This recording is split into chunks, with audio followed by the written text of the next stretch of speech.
We're recording. We're Welcome. live? Well, not live, but we're recording. Oh, okay. It would have been Hi, cool if we were Mom. live, but we don't. Hi, Mom. Yeah. Um. Yeah. This is welcome to another episode of HASSDISCUSSES. We're here with NPA, and he's actually streaming from Jared Buckendall's setup. He's at the J That's Buck right. household. I'm up in Des Moines, Iowa.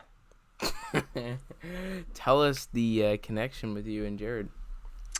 Jared and I don't know, surprisingly go way back. We were both lifeguards together, and that's how I first met him. And we were kind of friends through that. And then his sister started lifeguarding as well. And long story short, I started dating her, and we have now been together for like 5.5 years. And so Jared and I have been obviously keeping in touch because I date his sister. So, Yeah. but yeah, back for the holidays. I've been here. I've been in Des Moines now at Jared's place for like 3 weeks because we're trying to, observe quarantine protocols and whatnot for. Where are you based besides there? So I live in Austin, Texas, and Ooh, so Joe I have Rogan my land. Yeah. yeah, that's right. So I've been missing my home studio. I think it's a really cool setup. Dude, I see it on your Instagram, bro. It looks pretty Yeah, exquisite. I'm a big fan. I'm a big fan. Exquisite. That's been being built since I was probably 13. I've been acquiring and upgrading gear and stuff. You just ever since been then. slowly, exponentially growing the gear. Yeah.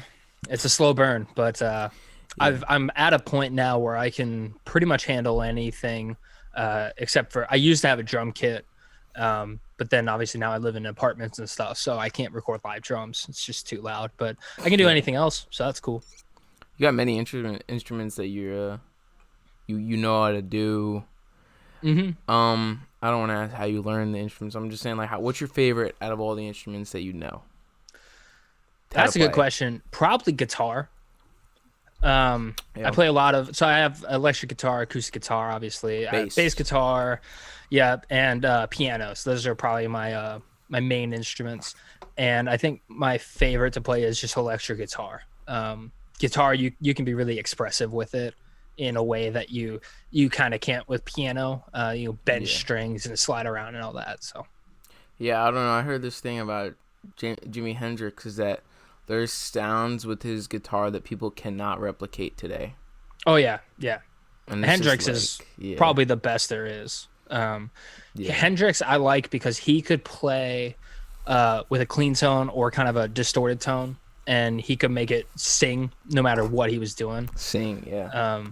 And that takes some special skill, because when you play, if you're playing like a heavy metal song, like a lot of distortion, you actually play the guitar differently than if you play with like a clean tone, like a pop guitar or something like that.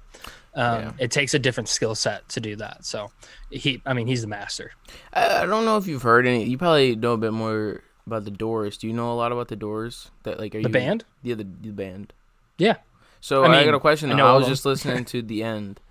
That song. Do you what instruments did Jim Morrison play? I don't know. So I'm not familiar with that particular song, unfortunately. Not on that song, just in general. Do you know? Did he know the guitar, or was he just the singer? I'm not sure. All right. I'm not sure. Yeah. Yeah, I was just like I was watching Apocalypse Now, and I was like, oh, gotcha. Yeah. I'm spacing on on what that is. I've so many people in my life, because I am musical, they assume that I just like know a lot about other bands and stuff, but I'm actually notoriously bad at it. Like I'm not good at trivia and stuff like that. You know more about Kickstart the Sun, don't you? I do. Yeah, Kickstart the Sun. I was in that band. Yeah. You did your homework, I see. Yep, rock band in central Iowa. They're still active. I'm no longer with the band because I've moved away. But they're still doing stuff, and I'm producing their upcoming album. So awesome, right. Awesome. So another thing you got yourself involved with is Friday After Class. Tell us about that. Yeah, you found Friday After Class. Yes. What was that? 2 years ago now, almost to the date. It was me and my buddy Jack. Shout out Jack Chisholm. We lived together in Memphis, Tennessee, and had a fair amount of free time on our hands. So we decided to start a YouTube channel that was called Jack on the Weekends, which was like our fun little name for Jack because he likes to go out and party and stuff. Yeah. And part of that, we did like this comedy rap stuff as Friday After Class, which surprisingly, that's not like at my college. I went to Iowa State University, and at our college, that was like a really common phrase because the bars on Fridays at like 2:00, they would open really early and they'd have like 50-cent drink deals. And yeah, it was crazy. They weren't good, but it was cheap. So yeah. So FAC is what it was called, the Friday After Class. And you still active? Unfortunately, no.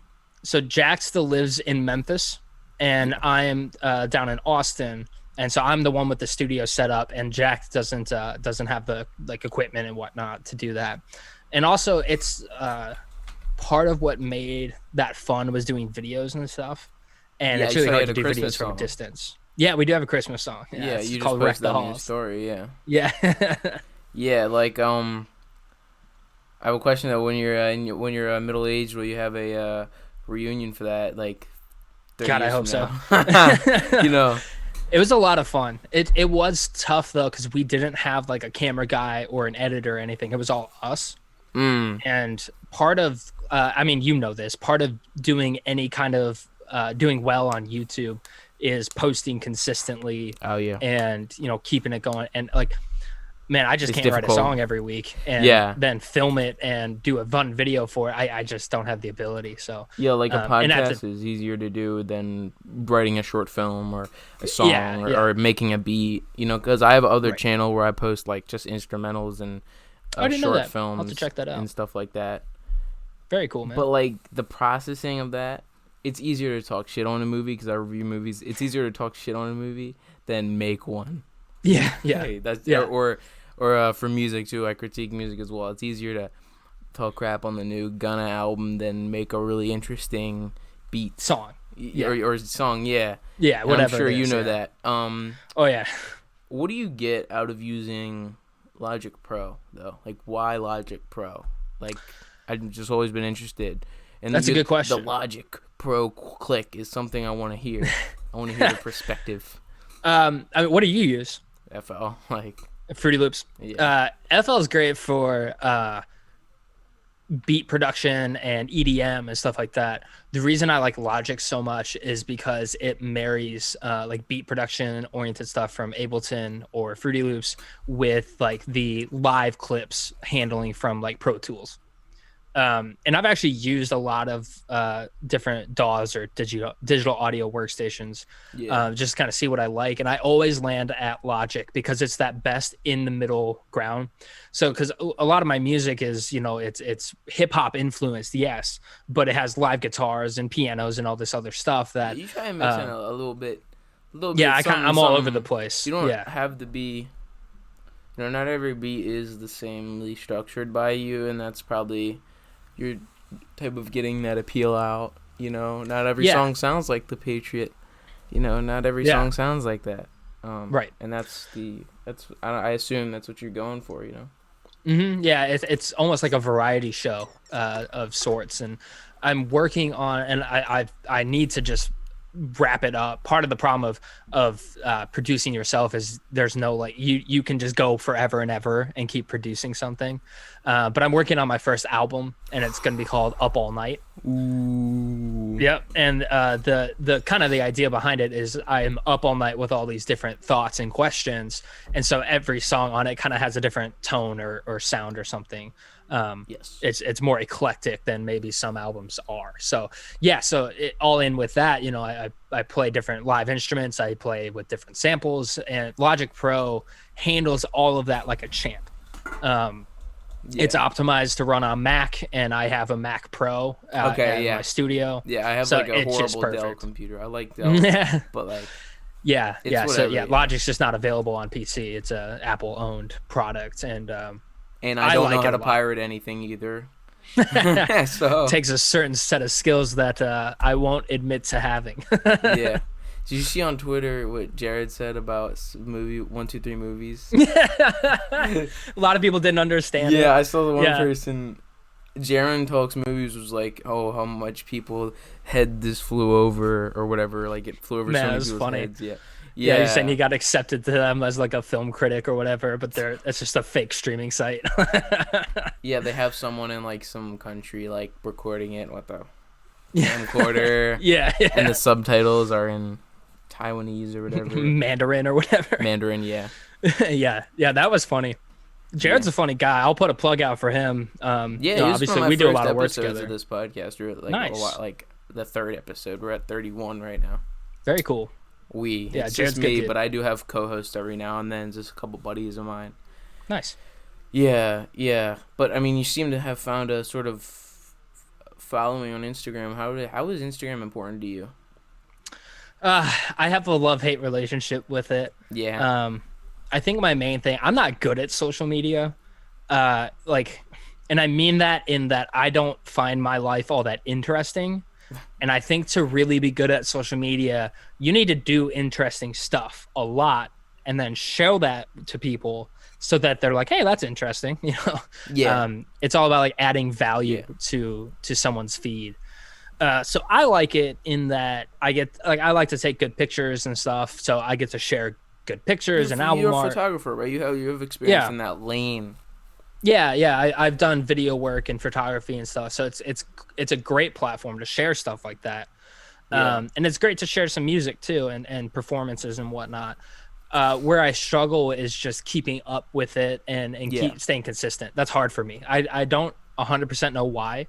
It's just always been a struggle. So working on it, it's one day at a time, I guess. Freddie Gibbs is one of my favorite rappers, and he's known for like his insanely weird Instagram stories. Like he just posts like either fights or like he'll have like these sort of phrases where he'll post that like where the ham when you eat ham, you're eating the butt part of the pig. Everybody tonight eating ass. That's what he posted that on Thanksgiving. Nice. And it's just like, that's that funny stuff, but I just hope... That's funny. The good thing about him is that his music is so good that, like, he gets just a pass with posting that. Yeah. He gets a pass, but, like, if your music's horrible and all you're doing is fool around on social media, then, like, you know what I mean? It can be somewhat easy to take advantage of the platform. Like I don't know. I feel a certain type of way about it, but if you're just like shameless and you just don't really care about like how people perceive you or your music, you can just go ham on it. Pun intended there. But yeah, yeah. But you can just share all sorts of stuff and run the algorithms and hashtags and whatnot and post crap basically. And you'll find some kind of an audience, I think, but I don't think that it lasts as long as like cultivating like a real organic audience that is actually interested in you, if that makes sense. So don't want to get too technical about like algorithms and stuff, but it's important nowadays. I saw this one thing and it was like this algorithm what's the algorithm of Instagram, and it's so like complicated and annoying. It's like you have to save a post, like a post, then comment on a post, and you have to do it in that order. And it's like whatever. Like whatever. As long as you got like people to talk to, or like I love hitting up people that like my photos or something. You open a dialogue with people. Yeah. Like it's even much if they more don't valuable. have something going for them, like even if they're not making content, I like talking to people that don't make content because it's like why not? A lot of what I want to do is I just want people to like be a part of my story. Because it's not you just watching me from the outside. Like people who follow me now, they're the ones helping me grow. They're the ones listening to the music. Like they are the story, really. I'm just like the person that's giving them the thing to, I guess, talk about. So, I want people to feel like if you comment and message me or whatever, that I'll respond to you and we can talk about things. And I've made a couple friends and fans just doing that, and I think those people are more valuable to me than like 100 passive followers on Instagram. So it's like what I can get. Like your little small community. Yeah, a little bit. Yeah. Like I have people that when I release a new song, I know that those folks will share it and talk to me about it, and we can have discussions. I'm like, that's really cool. If I never make it as a musician, at least I have that, and that's honestly worth it right there. Yeah, so. I was talking with someone because I manage an artist, and he was kind of like, even if this doesn't blow up, one day I'm gonna tell my kids that I'm gonna show my kids this music, and they're gonna like know where I was at during this time, during when I was 20 years old or something like that. It's a time capsule. What he says. Like that's what he says, and I'm just like, I can respect that. I respect that. Like even if you don't like have 1 million followers one day, like whatever, you're gonna have something to show your bloodline, and that's just beautiful. Yeah, and on top of that, it's I'm spending my time doing something I love, and I can't see how that was ever a waste of time or a failure of any sort. I spent my time making music, and that's what I love to do. So, Yeah, what does NPA stand for someone who has never heard of you before? Yeah, it's my initials, Nolan Patrick Adair. Very white bread ass sound of name. So, So went with NPA. Also, I like my name Nolan, but the full name together, I don't know, just wasn't ever that cool for me. Some people have cooler names. When you use this, you're a kid to like make a name, you never know if someone else could have that already on Apple or something like that. Like I think right after or maybe right before I uploaded my first track, there was another NPA that's on Spotify, and I'm like, oh, I'm coming for you. The fun thing with copyright law is that if I copyright first, it doesn't matter if he had it first or whatever. But right now I'm rolling with that. So yeah, obviously your tunes are on all platforms and all that. Mm-hmm. Yes. Who took those beautiful purple, blue, and red photos we are seeing gleaming with beauty from your Apple Music page? Who took those pictures? That was me. Yeah, I did those. Oh, you just got a tripod and were like got the lights and all that. Yeah. Yeah. I basically was in the bathroom of my old apartment. It was in your bathroom? Yeah. Really? Because you need an environment that's dark, Oh yeah. So I have these like LED lights that I had on the back of my TV. So I peeled those off and put them on one wall. And then I have my laptop with like a red or pink screen, and I just set that on a stool next to me, and then I just took the pictures with the remote timer on my camera. All right. Yep, self-made production for sure. Self-made production. We're gonna get into something soon. Besides your music, what other creative ventures do you find yourself executing? I do a lot of different stuff. Like I said before, I do videography and photography as well. And that's kind of manifested in a company that I started, actually with Jared, whose studio I am in, called Room 56 Studios. I got a question about that. That will explain probably what you're about to explain, what Room 56 Studios is. Picture this. I am an investor. Oh, shit, my headphones fell off. It happened. Picture this. I am an investor wanting to put some money in Room 56 Studios. What would you tell me about the people who created Room 56 Studios that would give me confidence in this company? It's a really good question. The first thing I would say is the dedication to quality that both Jared and I have as co-founders. I think it would be uncontested with other creators that are doing the similar things that we're doing. We simply won't do a project if we can't do it to our standard of quality, which we're both perfectionists, so it's pretty high, I think. And you're doing it from home though. Like I can respect that. Do it from like. Do you really need? I'm gonna walk in my little office space and I'm gonna sit down on my computer and I'm gonna check my emails to see if anybody. Like you're just waking up. Yeah, probably in your underwear. Do what I do. Email to see if anybody's emailed your Room 56 Studios email. That's right. And you're probably gnawing on some toast and bacon and looking to see if anybody wants to do business with Nolan.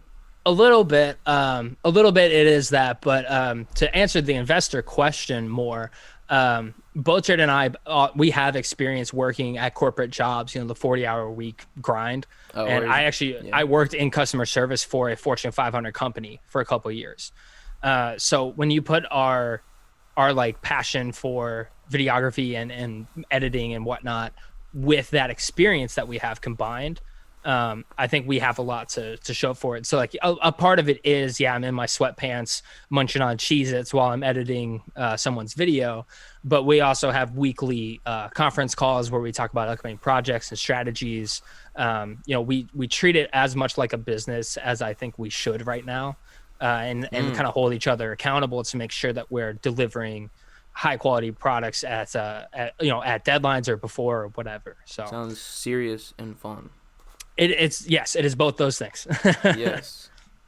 And we started back in August, I think, is when he and I were like, hey, let's do this thing. Around the time he started Twitch streaming a lot. That's when I remember. Yeah. I was doing a lot of talking with Jared over Twitch. I'd play video games with him on Twitch and stuff, Very cool. And he was telling me about it. It was around that same time. And I kind of had the idea, and then I was like, hey, do you want to do this with me? And he's like, yeah, let's do it. So we started pretty much in August, and we've done pretty well since then. We've gotten consistent business, a couple big projects, a couple smaller projects, and we're really thankful so far for what we've been able to get. And we're excited to see where it'll go. So what's a business that you've done? One of the cooler things that we've done is for the Film Speak channel, Griffin Schiller at Film Speak. I'm a big fan. Are you? Yeah. Yeah, we edited his past couple video essays on. So we did one on Soul, the Pixar movie that's coming out in a couple weeks. We did the one for Indiana Jones, and we did the Sleepy Hollow video as well. And those were, they're 20, 30-minute videos. It's a big project, and I think we did a good job, and they've been a lot of fun to do. So that's a really cool one that we got to do. And we also got to do the channel intro for Jaren Talks Movies, who you mentioned before. We made his intro there. And so I did all the music for that and the animation and everything. So that was a lot of fun as well. Amazing. So Griffin, I don't know him personally, but I'm a big fan of his Twitter. I actually read up on a lot of Griffin's cool. Yeah. His articles that he releases for this website called The Playlist, and he has a podcast with their thing as well. But also, he's on the Sean Chandler podcast, and that's how I found him. Because I'm I'm a diehard Sean Chandler fan. Like, I was following him when he was like probably 30,000 subscribers or something, and stuff like that. I don't think Sean Chandler is like.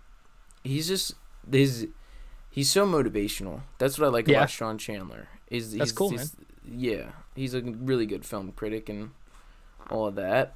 But it's always nice to have a critic who is more on the inspirational side of things than we don't need a critic who's just angry. Yeah, like Angry Joe, Angry Joe show or whatever it is. Yeah, it's funny, but like, if there's like another like little video essay on why the prequels are bad, do we need that?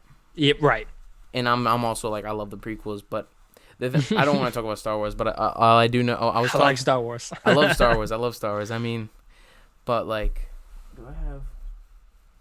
Oh my Yoda pop fell. Damn. You dropped your Yoda. I dropped my Yoda. Oh shit.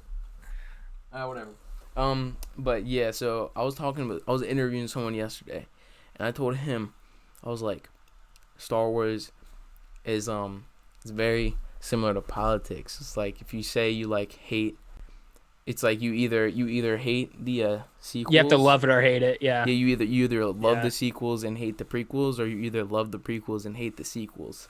And but the good thing about it though is that you can always find common ground with the original trilogy. And everyone likes the best part about it, is that there's that common ground, and you can also find common ground with The Mandalorian. Oh, for sure. Everybody loves The Mandalorian. Everybody loves the originals. Yeah, you'd be crazy to not like, especially with Mandalorian right now. They're killing it. Grogu. Yeah. Grogu's I love Grogu. Yeah, it's a lot of fun. As the common audience might know him, Baby Yoda, but right. Yeah. Damn pedestrians. Them damn pedestrians. They don't know every episode as soon as it comes out. What's wrong with them? It's not like they have time or anything. But yeah, just like, hey, you're familiar with the new episodes. You like, would you hyped to see Boba Fett back and stuff like that? Oh, super hyped for that. Yeah. I grew up on Star Wars. Right now, man. No, yeah, I grew up on Star Wars, so seeing the between this and Rogue One, it's really like capitalized on my childhood of like, oh, this was dope, you know. Yeah. Yeah, the sequel movies I have mixed feelings about. I there's parts I like for sure, and they're visually stunning.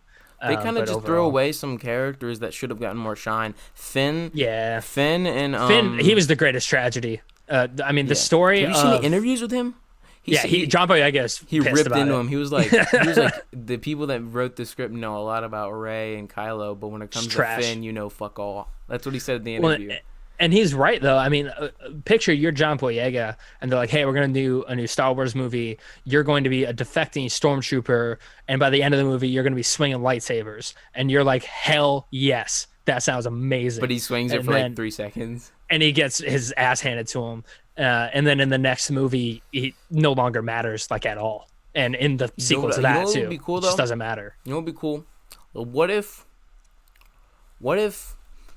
there's like a couple more seasons of like The Mandalorian and it's really interesting and stuff. But what if in the last 3 seasons or something they do a time jump to like way after the Rise of Skywalker and we get like Finn and Poe come back? I'm pretty sure they're just sick of it. Yeah, like, getting interviewed it'd be about cool, it. But I know I'm pretty sure they're sick of it, and they're sick of getting interviewed about it. John Boyega straight up said he wouldn't do a Disney Plus series as Finn, but I mean they could recast, I guess. But no, they wouldn't. It would be cool. I would like it. Yeah, I don't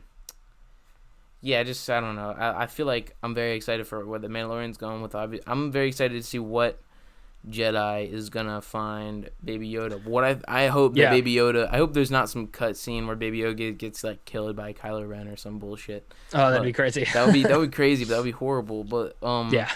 What I think is gonna happen is like you're familiar with the Star Wars Rebels TV show. Yeah. So Ezra and Grand Admiral Thrawn kind of ran away together at the end of the show. I'm not familiar with the last season, but I know they're kind of allies. And that that's my understanding. Yeah, and that Ahsoka was looking for Grand Admiral Thrawn, so she's gonna find Thrawn and Ezra, and then Ezra is either gonna be, I think Ezra's probably gonna be like a gray Jedi or something. I don't know. Like he's probably gonna be a little bit darker though, because Ezra's very kind of a little bit darker. Yeah. And but you know what they said though is they're gonna get Sebastian. No, this is not a rumor and it's not like a fact. But to play Luke, Sebastian Stan. They should get Sebastian Stan to play Luke. Dude, what do you think of that? I think that'd be pretty cool. I think that Mark Hamill has been pretty publicly disappointed with how Luke was portrayed in the movies, in the sequel movies. His interviews, he rips in everything. He gets Ryan Johnson pretty, he gets angry. Yeah. So it'd be cool to see, Sebastian Stan is obviously a really great actor. It'd be cool to see someone and come to the screen and give Luke a second shot at, being the guy that we wanted him to be. But with your Ezra theory, I think what's going to end up happening there, and I guess we'll find out, we're recording this on a Wednesday. So tomorrow is Disney's Investor Day, and they're going to announce like new series and shows and stuff. I think that we're going to get an Ahsoka show, like for just her, and her show is going to center around finding Ezra and Thrawn. Yes. My prediction for Mandalorian is that it's actually going to be Cal Kestis from the Jedi Fallen Order video game. I think that's who's going to come. I haven't played that, but I do know that he is so if you have some time, I would that's a great game. It's super fun. And I think it's going to be Cal that's going to find Grogu, but who really knows? That's probably what's going to happen because maybe. I don't think that not like people like Ezra, but I could see where Disney would probably want to go into new territory. Yeah. People would I can see where Disney would want to go into new territory with characters in the show. Yeah. I think fans liked Cal and Ahsoka more, so they'll maybe try to stick with them, but who knows for sure. Was certainly Ahsoka not in Jedi Fallen Order? She was not. No. Okay. But those two characters are fan favorites from my understanding. Yeah. So hopefully we get to see Cal. I mean, that'd be cool to see him on screen. Yeah. Are you gonna be on the next Ahsoka show episode? I am. Mm-hmm. Ooh, we're gonna be filming that tonight. I'm very interested to see that. Well, so I actually know Cody and Seth, who they were the original founders of the show. I interviewed both of them. Yeah. we were in college. We were in the hip hop dance club together called Dub H. You were in that. At Iowa you were in State. that with the Jared. Yeah. All four of you guys are buddies. Yeah, so we have our roots together in that as well, and so I got to meet those guys kind of through that, and then let's say doing work with Jared, on his YouTube channel, and then starting the company, and then obviously Jared is really good friends with them. So I've been in Des Moines, and they were like, "Hey, do you want to be on the Soko show?" And I was like, "Heck yeah!" And then a couple months ago, they asked me to redo the intro theme song to their show because they had this the one. They had a fun thing. Yeah, a fun one that they did on their keyboard and stuff at their apartment or whatever. It sounded like it was like. It's just what it sounded that when they did it, but when you did it, it's actually sound like it was done with Pro Tools, Right. So yeah, my job was just to kind of make it sound a little more produced. So I did that, and that was a lot of fun. And then a sponsor. I became a sponsor. Yep. And then so for the last 2 weeks, I've been on the show, and then I'm going to be on this week as well. So it's been a lot of fun just hanging out with those guys.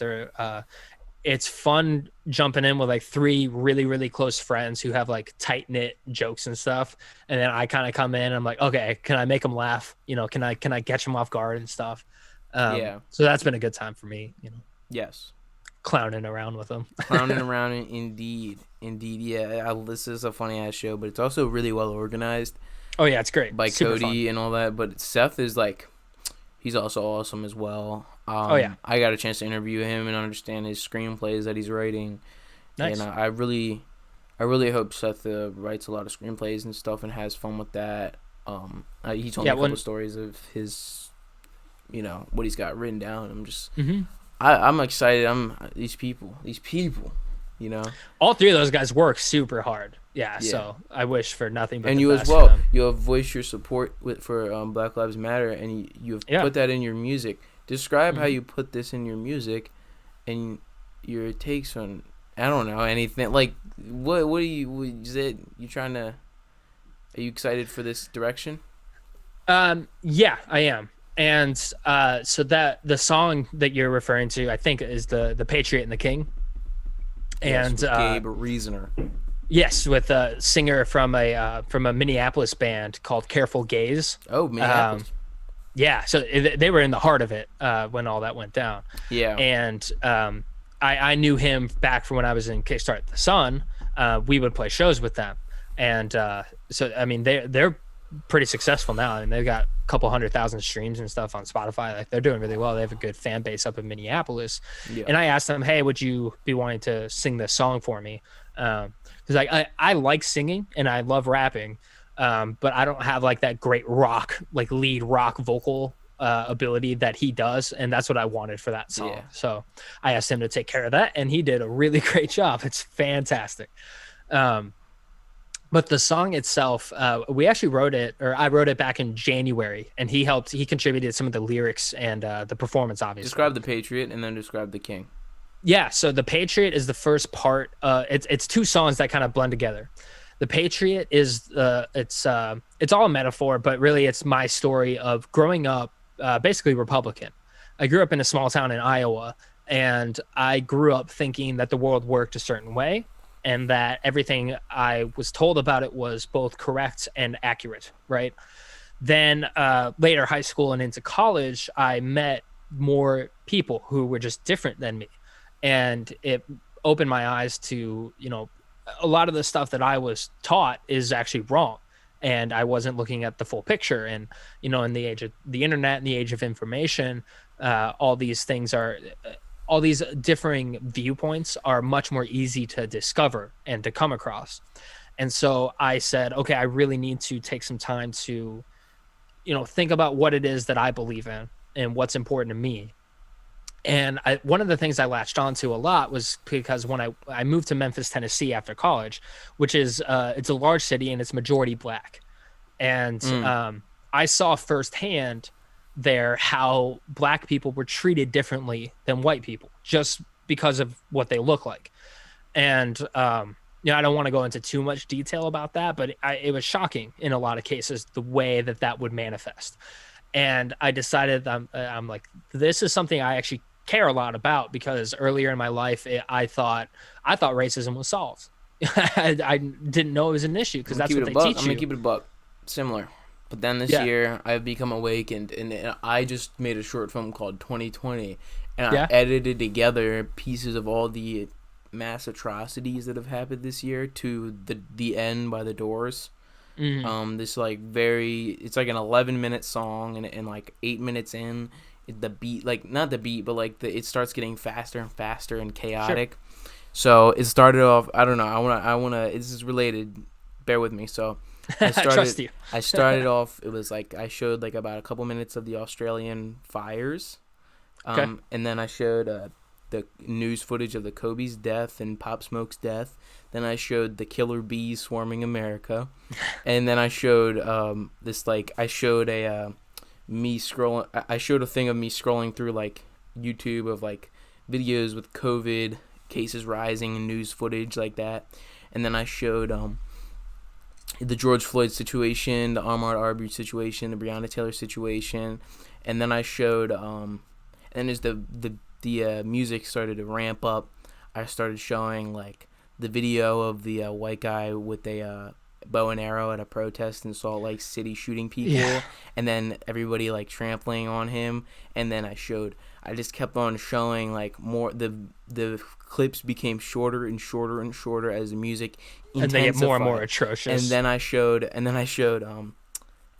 footage of like COVID cases rising in October, and then I showed a vaccine thing at the end, and then it was like this fast, chaotic film. And I put on my story after I posted it. I was like, I'm not showing this is not to show an opinion I have of the events. This is just showing how it is this year.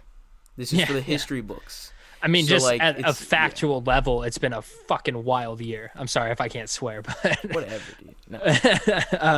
It's been fucking crazy. So yeah, it sounds really cool, man. I'll have to check that out.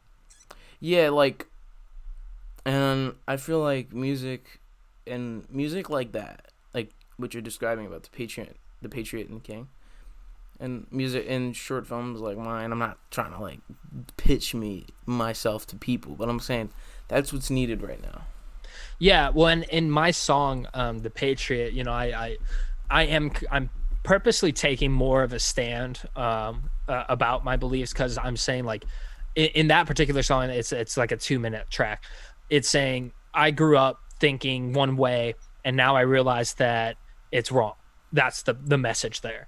And then when it gets to the King, it blends into the next song. That's when Gabe sings, and he sings like the lyrics in the chorus are talking about how we need to fight all day and keep going because the battle isn't won yet. That's the kind of the messaging there. And it's about watching like government officials and people in power, like the super wealthy, take advantage of the lower class and walk all over them. You display your lack of faith for the current administration or leaving administration. Yeah, thank God. leaving. Keyword leaving. Leaving. They're gone. Not winning. Not winning administration. Yeah, I don't want to rant. I don't want to rant, but that's just the truth, guys. If you're listening or watching on any podcast platforms, be sure to leave a rating, or if you're on YouTube, like and subscribe. We're not finished. I'm just saying to remind you. That's right. Yeah. But yeah, so that's what those particular songs are about, and it's likely that not all my music will touch on that, because I am white and it's not my story to tell, and that's why the song itself, I wanted to be really careful in its presentation, because it is from the point of view of the ally very explicitly. I think I'm not saying that I'm in this fight or whatever. I'm saying I'm fighting alongside people. 6ix9ine posted on his story referring to the whole Black Lives Matter thing. He said he's like Mexican. Like, I mean, yes, there is discrimination against Mexicans, of course, with the unnecessary treatment of immigrants, but you know, people gotta realize their place in that. You know, it's anytime you water down that group of people. Jared. Mike says hi. There he is, Jared Buckendahl, everyone. Yeah. Anytime you water down that group of people with including other groups of people, it almost invalidates it a little bit, like the messaging. So yeah, like I said, I tried really hard to make it clear I'm from the outside looking in. This is what I see and this is what I believe in. So yeah, to that point, I will make more music and it won't always be about that. But I'll probably make music about that again. You had to get that off your chest, bro. You had to get it out. Yeah, that's right. Yeah, like a turd in the wind. Like yeah. Anyways, are you a fan of The Lonely Island? Oh yeah, big fan. So I assume you're a fan of Popstar Never Stop. Yeah, you know what I mean. Popstar Never Stop, Never Stop. You just posted about you're a big fan of that movie. Like, what you like about that movie so much? So for those of you who don't know, who haven't seen the movie, I highly recommend you watch it. It is Popstar Never Stop, Never Stopping, and it's a mockumentary about a pop icon in the present day. Haven't seen that who's basically recently, like mockumentaries in general. Yeah. And it's like his downfall. He releases like his next album and it doesn't do very well. And that's basically what the movie's about. But they lend so much like clout to it because they have actual musicians like give interviews in it. Like Questlove's in there. Justin Timberlake has a starring role in it. DJ Khaled's in there. Ringo Starr's in there. I mean, dude, they got everyone in that movie. DJ Khaled's interesting to me, like in general, like his come up, like that whole mixtape culture of like the 2000s and 90s, like the whole DJ Screw, like people would line up in front of DJ Screw's house and DJ Screw would like sell mixtapes of like these chopped and screwed versions of like songs and stuff. Yeah. And I feel like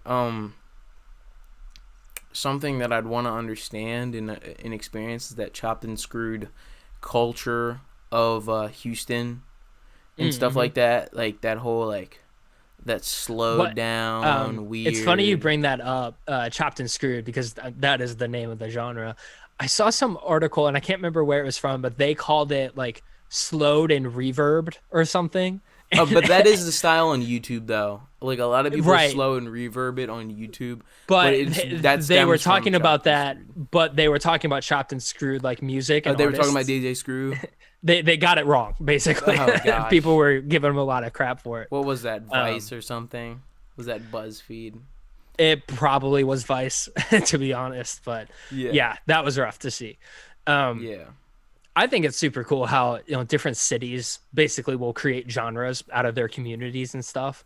I see that in Memphis right now. I'm starting to interview a lot of Memphis artists of the funk genre. Are you familiar with the PHONK rap genre? Yep. Mm-hmm. Like Space Ghost Memphis has some of the best music ever, man, of any time period. They're just always killing it. A thing about Drake though is Drake simultaneously grew up in Memphis as well as Toronto. I didn't know that. His father lived in Memphis and wrote songs for like Al Green and stuff like that. And he would and his Drake's father was in jail in Memphis, and he would go to his like uncles and stuff like that. And he would Memphis is very culturally.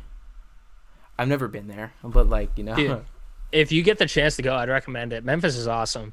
It's funny that you mentioned the jail. I actually lived like a block away from the jail in Memphis, 201 Poplar. It's a very culturally rich place, and it was very enlightening when those protests were going on earlier this year. I was in Memphis, and we were at the Civil Rights Museum where MLK was assassinated, and we were protesting and standing with Black Lives Matter. I mean, that was all really powerful. Not to, jump back into that, but just wanted to throw that out there. Memphis is a gorgeous city. What NPA wants to jump into? NPA wants to jump into a pool, and he wants it to be summertime, so we can't always get what we want. Yeah. Is it cold up there? In Iowa, yeah, it sucks. What headphones is Jared wearing right now? Jared, what headphones are those? These ones? Yeah. PlayStation? Just the PlayStation brand ones? Okay. I don't know. I'm just staring at them. You're just editing back there? Yeah, this is his daily life, by the way. This is what he does all day. He's just editing. Oh my gosh. Yeah, I actually talked to Jared on Twitter. I was like, give me something that you Give me something that NPA would not think I know. And then he mentioned the Friday after class thing. Yeah. He got it good there. Yeah, so I got a question about college. Would you have any outlandish college stories, or was it like a normal, not really exciting college, or was it like outlandish at times? I have one very fun story. Are you familiar with the show New Girl? Yes. So do you know the game, the drinking game they play in the show called True American? Okay. So there's this very elaborate drinking game that in the show they never explain the rules of it. It's meant to just be like, what is this crazy thing? And they call it True American. So the game is like loosely rooted in knowing like American politics and history and stuff. And the loose format is that they describe in the show is that it's like part Candyland and part drinking game. I think that's how it's like 90% drinking game, 10% Candyland. And so the idea is that you put like spaces all around the floor in your room, and the floor is lava, so you can't touch the floor. And you have to jump around spaces by playing like mini games to advance. And then in the center of the room is this table, and you put a bunch of beers and a bottle of liquor in the center. And every time you get back to the table, you have to take a new beer and finish it before you get back around again. And so that's like the loose structure. So I actually developed that into like a fully fledged game. Oh boy. And my senior year, we had 20 people come to my house, and we played this game. It took probably 3.5 hours, and we drank almost, I think, about 200 beers in that time frame. And it was really fun. We had 3 or 4 mini games basically. That's like when it got to your turn, you would say, I want to play this game. And then you'd have to, it's like a sentence game, or one of them was Boom Cup or like Flip Cup or stuff like that. And if you won the game, then you move forward this many spaces. If you lose the game, you move back. And if you finish your beer before you get back to the table, you get punished and you have to like chug a drink or something. Dang. Yeah, dude, that got, I won't say out of hand. Like we didn't break anything, but we got trashed. Yeah. It was a lot of fun though. Just being with a lot of good friends and all playing this game together was that good sounds time, hectic. So. Okay, so it was. Name a couple artists that if someone likes their music, they would like your music as well. That's a good question. I think the best comparison right now is Mike Shinoda, and he is the rapper from Linkin Park. And obviously Linkin Park being the biggest band maybe in the world. I know they were that for a few years. A few years ago, their frontman, Chester Bennington, took his own life. And since then, Mike Shinoda has put out his own solo projects and stuff. And I love them. One of his songs, didn't you? Yeah, I did on my Instagram recently. Yep. So yeah, I take a lot of inspiration from him.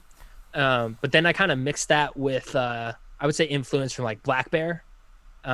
He's another more pop side of things, but another artist I really like. And then also Grandson, I would say I take a lot of influence from him as well.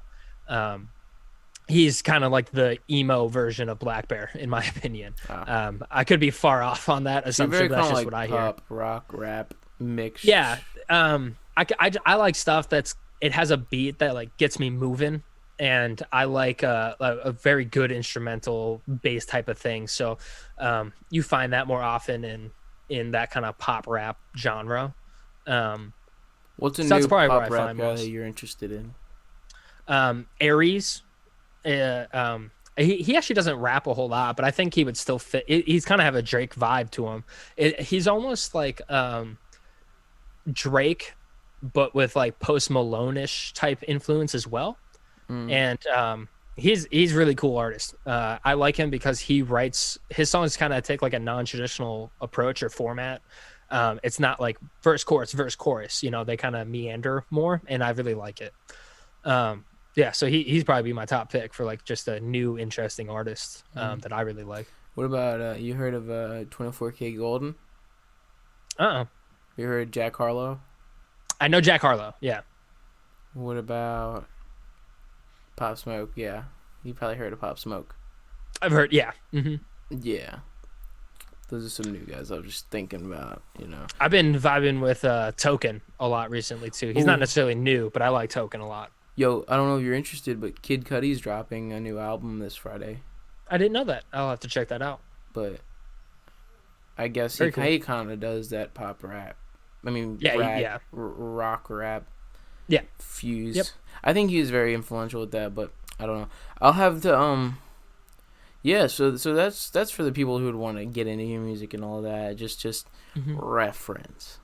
You know, for those listening. It's like all of that, and then some like 21 Pilots influence as well. I like them a lot too. Not even ashamed. So a little bit all over the place, but still a lot of fun. Yes. So we might have discussed this earlier, but what can we expect from you in the future, NPA? So my plan right now is to just release more music. I just need more out there. So I have like 9 songs that are done. Like I could ship them out tomorrow if I wanted to. I just haven't. I don't know. I'm just stupid or something. But yeah, in 2021, I'm going to start releasing music much more frequently. I'll probably 2021 vision. 2021. That's right. Vision. I'll be releasing stuff more frequently. It'll probably start with I have 3 songs out right now. I'll probably do an EP in January, February with those couple songs on it, and I'll add a couple other ones on top of that, and then I'll work my way up toward an album. Patriot and the King is kind of an EP. Yeah, it because is. Because it is 2 songs. It's 2 songs, yeah. Like on one thing. When I put out a finished album, that song probably won't be with the rest of the album. It kind of stands on its own right now. I think that's how it. I'm not you, but that seems a bit more natural for someone to feel. You know, I feel like it would not flow well in an album. It's its own thing. No, it would. Yeah, if you listen to the first 2 songs, "Pass the Time" and "Sleep Till Noon," they're more similar. They have a lot more in common with each other than something like "The Patriot and the King" does. So, but it's kind of my first experiment of like just putting something pretty different out, and all the people I like follow, or the people that follow me, I guess, that talk to me about it, they liked both styles of music pretty much the same. So I'm like, well, that's a good sign. So I can keep doing different kinds of stuff, and it looks like people will still like it. So it's good. Outstanding. I feel like that's all we could cover with this interview. Do you have anything else you'd like to announce before we wrap this up, Nolan? I don't know that I have a whole lot to announce, but just follow me on links below. Instagram. Links below. So Instagram, and I'm getting into TikTok more. I know I'm probably too old for it. But so is Jared. Oh boy, Jared's hilarious on there. Don't you? Jared's 16. Yeah. Yeah. The man who doesn't age. I'm the man who doesn't age. That's right. So my peach fuzz here would suggest that I'm over at least 20. So.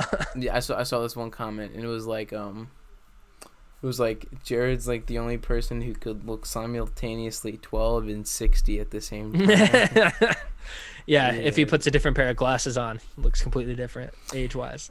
Oh, dude, that have you seen that little weird afro thing he's got going on with the hair? Oh yeah. And the braces. That's incredible. I'm honestly spooked out by that. It's honestly scary. I'm gonna be honest. I love it so much. Yeah, he puts his retainer in for that.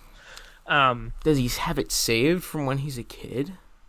No, he still wears it, I think, somewhat often, you know, just like to keep up. I have like a retainer cemented into my mouth because I wouldn't wear my retainer as a kid, so I still have mine in. But they cemented it down. They're like, you're not wearing it. No. Because I had braces, and then when I got them off, they instantly started moving because I wouldn't wear my retainer. So like, damn you, you're putting it on again. So if I'm plugging stuff, if you have something creative that you'd like to do, be it a song, be it a video project, hit me up at room56studios.com. You can see examples of all my work there, and then you can also contact me through the site as well. So I'd love to do some work with you. Links below. And then last but not least, I'll plug for Jared, who kindly let me use his computer and his cameras and all that for this. But also, he's just a really good friend, and he works really hard at what he does. So he's on YouTube at JBuck Studios, and at on TikTok, I think it's at Jared Buckendall on TikTok. Is that right, Jared? Oh, it's JBuck Studios on TikTok as well. We can edit that, right? So follow Jared at JBuck Studios on TikTok and YouTube. He's very well worth it. So, and thank you, Mike, for having me on, man. This has been fun. Outstanding. Thank you. Stick around after we have to talk about all the production thing. Sure. If you remember that. So thanks for watching another episode of HASSDISCUSSES. Like, comment, subscribe, or if you're on any podcast platform listening, leave a rating. Patreon merch links below, all that jazz. 5 stars or more, no less. Yeah. If you have 4 stars, I will send a legion of squirrels to run into your house and carry your pigeons. Eat your eyeballs out. And then you'll be horrible things will happen if you give a 4-star rating or below, or 5 if you don't give a 5-star rating. Anyways, see you guys in the next video. I'm gonna